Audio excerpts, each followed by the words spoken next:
Nuclear winter की हम बात कर रहे हैं। अब बात न्यूक्लियर विंटर की, लेकिन उससे पहले बड़ी खबर आ रही है।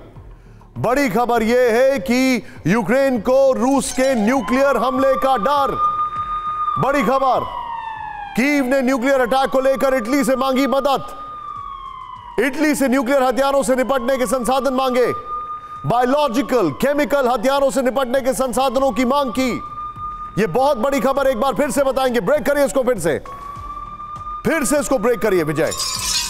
यूक्रेन को रूस से न्यूक्लियर हमले का डर।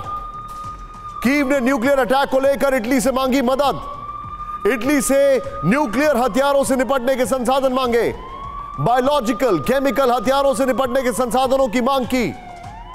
यह इस वक्त की बड़ी खबर है, ध्यान से देखिएगा। यह इस वक्त की हमारी टॉप स्टोरी है।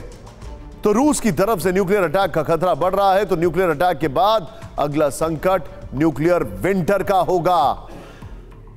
आपने न्यूक्लियर वॉर सुना होगा, लेकिन क्या आप न्यूक्लियर विंटर के बारे में जानते हैं? इसके बारे में जानना इसलिए जरूरी है क्योंकि पिछले 40 सालों में न्यूक्लियर वॉर की आशंका सबसे ज्यादा है। बावजूद इसके यूएस यूके में जो सर्वे हुआ है उसके मुताबिक दुनिया के ज्यादातर लोगों को न्यूक्लियर विंटर के बारे में कुछ नहीं पता है। रूस यूक्रेन युद्ध के बाद से बदले हालात में इसके बारे में जानना बहुत जरूरी है। तो अब न्यूक्लियर विंटर को लेकर कुछ सवाल। क्या दुनिया न्यूक्लियर विंटर की चपेट में आने वाली है? कैसे न्यूक्लियर विंटर से दुनिया तबाह हो सकती है? कैसे न्यूक्लियर विंटर में भूख और सर्दी से होगा विनाश?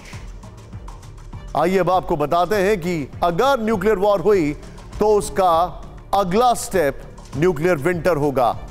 यह देखिए, मैं चाहूंगा विजय न्यूक्लियर विंटर वाला पीछे वॉल लेके आइए। यहां पर जो फैक्ट्स है वो मैं आपको दिखा रहा हूं। न्यूक्लियर विंटर से विनाश कैसे होगा यह देखिए। अब आप पीछे ब्रांडिंग वॉल लेके आइए। शहरों पर न्यूक्लियर वॉरहेड से हमला होगा। नंबर 1, न्यूक्लियर विंटर की हम बात कर रहे हैं।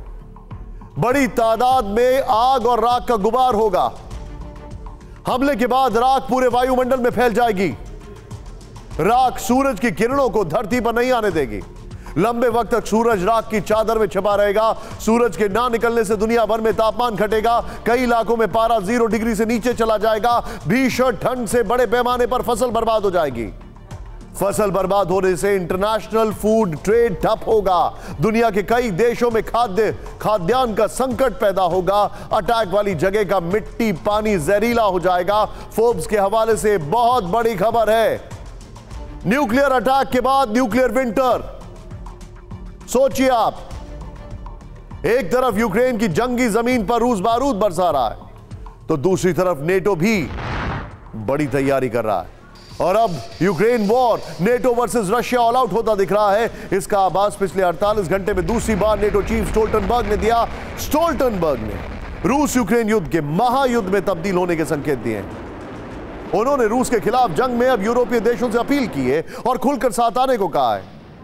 यह बैटलफील्ड के बाहर से नेटो का क्लियर कट इशारा है। रूस से डायरेक्ट विनाशक वॉर अब बेहद बहुत दूर नहीं है। ऐसे में सवाल है, क्या नेटो रूस के खिलाफ बड़ा प्लान बना रहा है? क्या नेटो रूस से लड़ने के लिए जंग में उतरने वाला है? और क्या यूक्रेन वॉर में अब रूस वर्सेस नेटो होने वाला है? ये रिपोर्ट देखें। क्या यूक्रेन वॉर की बरसी से 8 दिन पहले नाटो और रूस आमने सामने आ गए हैं और नाटो ने रूस से बारूदी भिड़ंत की तैयारी तेज कर दी है? इन सवालों का जवाब हां या ना में बिल्कुल नहीं हो सकता। इसके लिए हालातों का विश्लेषण करने के बाद विस्तार से रणनीति को समझा जा सकता है और जो जवाब मिलेगा उसमें विनाशक युद्ध उसी के इर्द गिर्द नजर आने लगेगा। नाटो की तरफ से सिग्नल क्लियर है कि यूक्रेन युद्ध अब दुनिया के महाविनाश की ओर बढ़ गया है, जिसमें निशाने पर रूस है। अमेरिका और नाटो चीफ के हवाले से जो जानकारी सामने आ रही है वो बहुत बड़ी है। अमेरिका की ओर से कहा गया, हमारे पास यूक्रेन को बचाने के लिए काफी कम समय है, जबकि नाटो चीफ की अपील है कि यूरोपीय देशों को खुलकर उतरना होगा। जेन्स स्टोल्टनबर्ग ने रूस यूक्रेन युद्ध के महायुद्ध में तब्दील होने के संकेत दिए। स्टोल्टनबर्ग ने कहा कि रूस के खिलाफ जंग में अब यूरोपीय देशों को खुलकर आना होगा। स्टोल्टनबर्ग ने यह भी दावा किया है कि रूसी जंगी फाइटर जेट्स की तैनाती के संकेत गंभीर हैं। यही नहीं, डोनबास जैसे इलाकों में रूस अब पहले से ज्यादा हमलावर होगा। जाहिर है नाटो ने रूस पर यह इल्जाम लगाकर जंग को नई धार दे दी है। नाटो का यह भी दावा है कि रूस यूक्रेन पर बड़े आक्रमण की तैयारी कर रहा है। ऐसे में नाटो अपने सहयोगियों के साथ मिलकर यूक्रेन को हर संभव मदद करेगा। ऐसा स्टोल्टनबर्ग ने 48 घंटे पहले ब्रसेल्स की धरती पर भी कहा था। What we do as NATO allies and NATO is to provide support to Ukraine. Ukraine is defending itself. We need to understand what this is. This is a war or aggression. President Putin, Russia, has attacked a sovereign, independent, democratic, free nation in Europe, Ukraine. And of course, Ukraine has the right to defend itself.